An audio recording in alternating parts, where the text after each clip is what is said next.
és la més internacional de les veus valencianes des de la seva època, amb l'Ant de Foc i el seu projecte A l'Àndalus.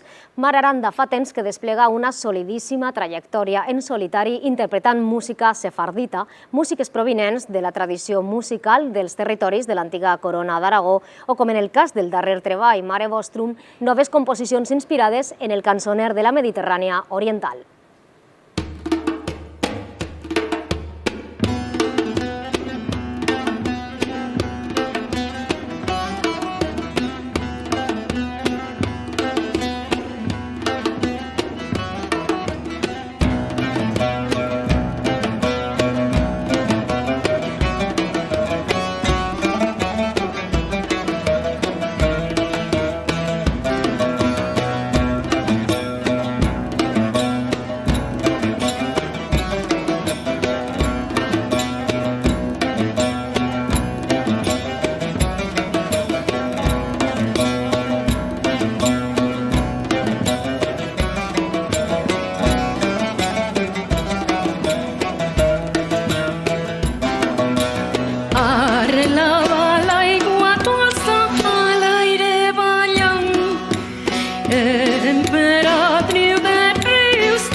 No hi hauria una mararanda sense una instrumentalització tan singular, veritat? La sonoritat final la donen aquests instruments perquè encara que els discos sempre tenen un títol i tractes de que les cançons que el composen tinguen relació unes amb altres, cadascuna d'elles té una entitat individual en si mateixa i per tant també et demanda a l'hora de vestir-la, de dur-la a terme, una instrumentació també particular, al igual que conta una història diferent, cada una d'aquestes cançons. Sí, perquè teniu així a casa una col·lecció de més de 100 instruments, ¿no, Jota? Sí, solamente instrumentos medievales en la colección hay 150 ahora mismo con el último que vino a casa. Y luego habrá otros casi 50 instrumentos más folclóricos, digamos, o sea, instrumentos en su mayor parte del Mediterráneo, que son los instrumentos que nos llaman la atención, o sea, casi 200 instrumentos aquí en casa. La majoria estan ja desapareguts. Algunos están desaparecidos, la mayoría lo que están es transformados en instrumentos más modernos, algunos de ellos ni te los crees. Además, cuando alguien te dice que este instrumento, por ejemplo, es el que ahora conocemos como piano, pues no te lo crees, no tiene nada que ver, pero es el bisabuelo del piano. Del piano. Sí. Mostreu-me, per exemple, aquest instrument, que és un dels que jo crec que utilitzeu en algunes de les darreres cançons, no? de Mare Vostrum, per exemple. És una reproducció del segle XII que apareix en la façana de la Catedral de Santiago de Compostela. La característica fonamental és que estava feta per a que l'interpretaren entre dos músics. Quan fem algun tipus de tallers o concerts didàctics per a xiquets, per a les noves generacions que coneguen tota aquesta riquesa tan gran que tenim, sempre diguem que és un instrument símbol de l'amistat, d'alguna manera, i de la compenetració entre dues persones. Jota igual el pot fer sonar solament ell, però entre els dos.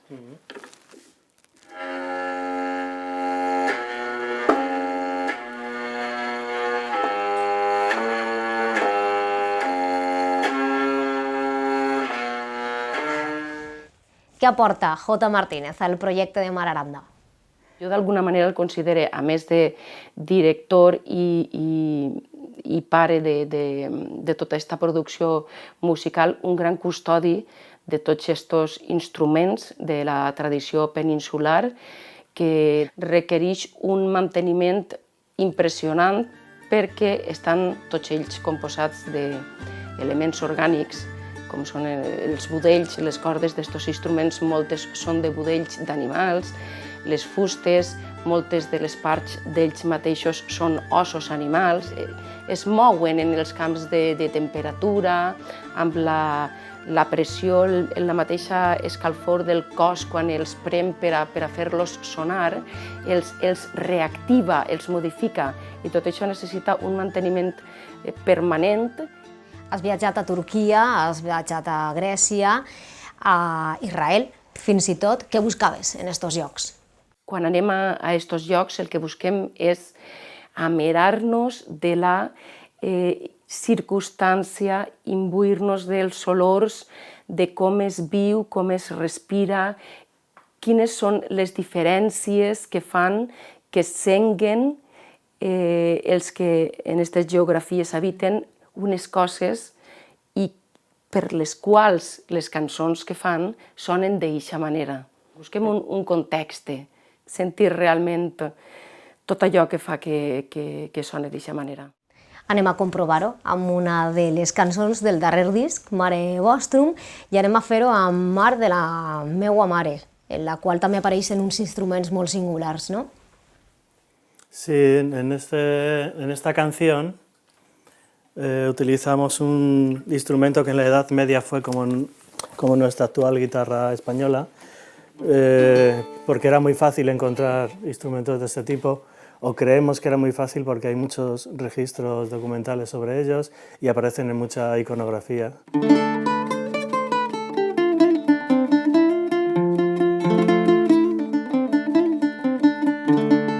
Fue un instrumento que poco a poco evolucionó, se transformó en la vihuela y después en nuestra guitarra. Doncs anem a escoltar Mar de la meua mare.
A l'arbre gran canviaré les males i els meus davantals, cobriré les cames amb longos camals.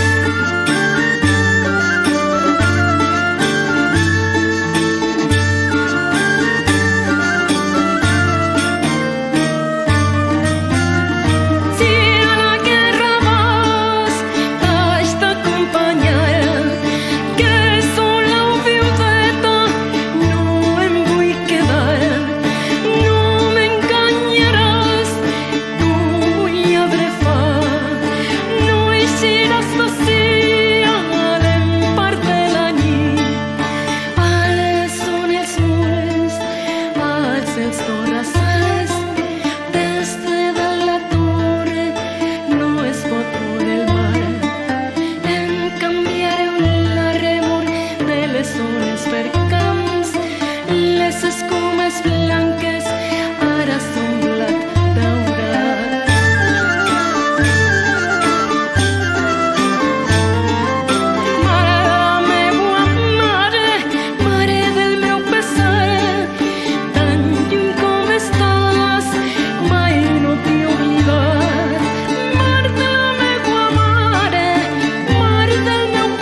Que em vas donar, baix les pedres un posen i les colobres els sons.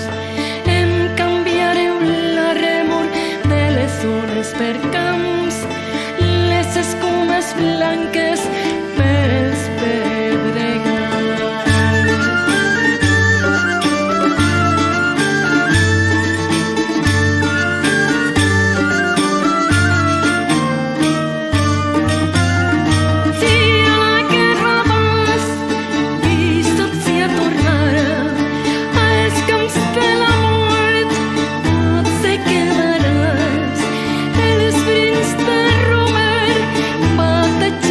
Some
Què té d'especial, Mara, el monestir de la Valldigna? Per a mi una de les principals característiques que el fan altament desitjable és per l'ausència de so, per la gran quantitat de silenci que n'hi ha, i està realment la base fonamental sobre la que s'estructura no solament la meva producció musical, per dir-ho d'alguna manera, sinó també de la mateixa vida per a mi. Tota música parteix del silenci i de la quietud per a donar-li forma a després el que és la construcció arquitectònica, matemàtica, també emocional del so d'una cançó. I quina relació té, per exemple, amb la música sefardita?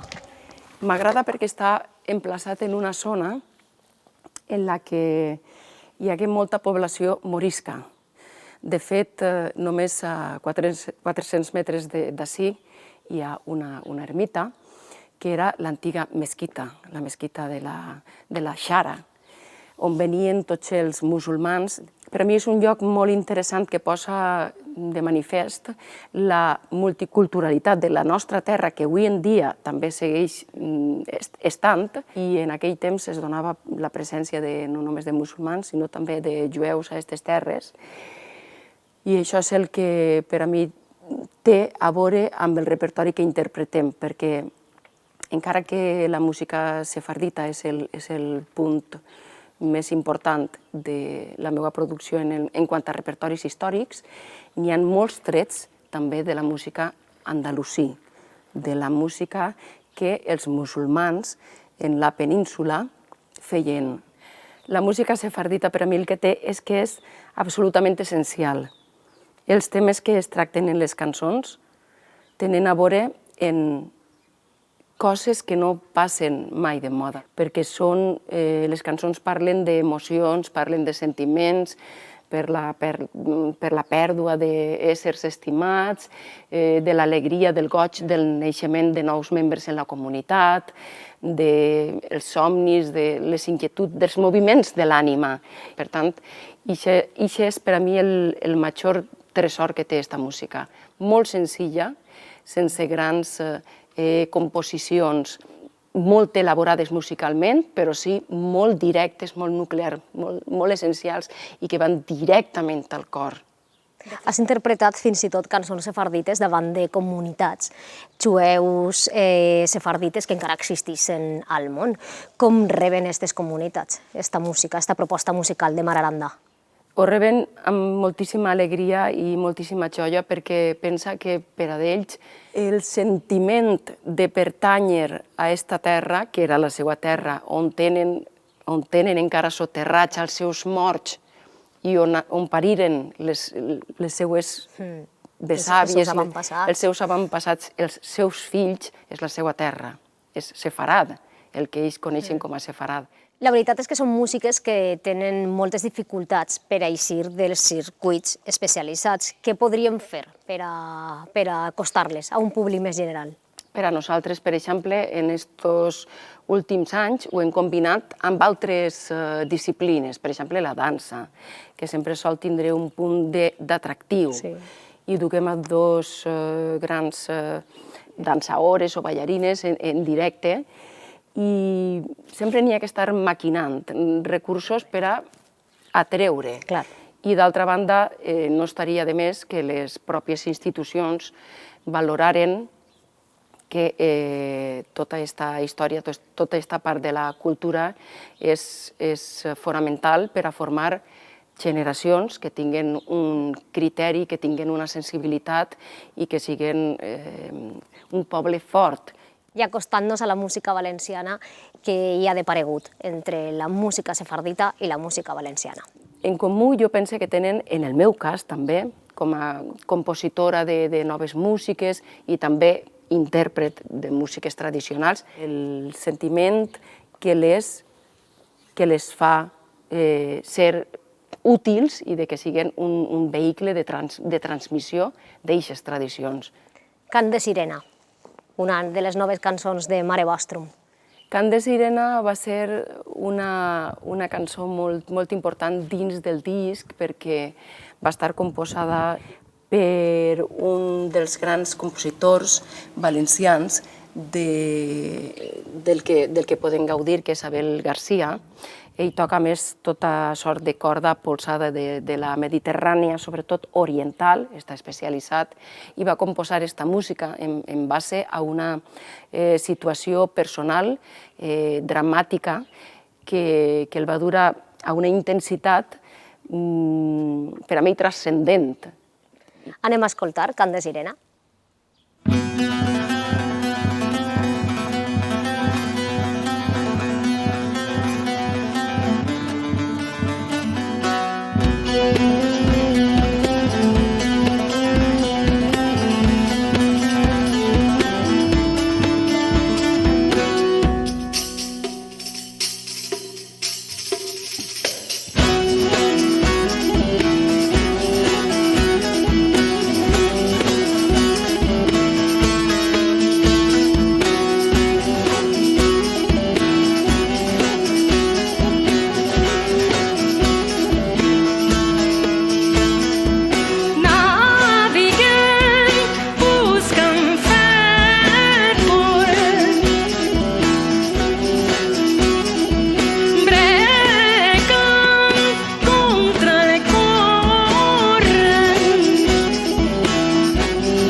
Mare Vostrum, el teu darrer disc, és des del mateix títol d'inspiració mediterrània. Quines constants podem trobar entre la música d'inspiració mediterrània i la música valenciana tradicional? Realment pertanyen totes al mateix àmbit geogràfic i és un espai d'intercanvi al llarg dels segles. Per tant, les músiques han viatjat en companyia dels viatgers, així també com la cultura, les tradicions, i no hi ha tantes diferències, n'hi ha molts punts en comú. He estat visquent a Grècia, per exemple, i n'hi ha una similitud prou notòria entre les nostres músiques tan melismàtiques o també podria ser del nord d'Àfrica. Tenen totes en comú un mateix substrat. Quan més t'allunyes geogràficament, les diferències són majors, però el que és en l'àmbit purament de la Mediterrània sí n'hi ha com un algo, no? Una essència compartida i comuna feta per aquest intercanvi al llarg dels segles. Com ha estat el procés de creació de Mare Vostrum? Quina ha estat la teua aportació i quina la dels teus músics? Com sempre al llarg dels meus aproximadament ja 30 anys de carrera, la composició de les lletres ha sigut de la meva autoria i després les músiques ha sigut una autoria compartida, un treball conjunt i bàsicament de 3 membres que són J. Martínez, Abel García, que l'hem esmentat també abans, i meua pròpia. Hem aportat cadascun idees musicals i després la majoria d'elles les hem treballat en conjunt. L'agafem, aquesta idea musical, la processem i la fem nostra també. I per això, per a mi, té aquesta bona mixtura, aquesta bona proporció d'emocionalitat de cadascú de nosaltres. En aquest disc totes les cançons són molt especials, però hi ha una que, sota el meu gust, és molt especial i és la que es diu Cirtos de la Malmaridada, que és una cançó dedicada a les dones. Sí, correcte. I a més, a dones que desafortunadament es diu que cada molt poquets segons una xiqueta menor és obligada a casar-se, normalment famílies pobres, recursos econòmics, en homes que són molt majors que elles. I estava dedicat en aquest sentit a aquestes xiquetes que són obligades a ser dones quan encara estan jugant amb nines, en edat de jugar a nines. Anem a escoltar Cirtos de la Malmaridada.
La farem ballar com roda la núvia fa el roble sencer.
del teu empara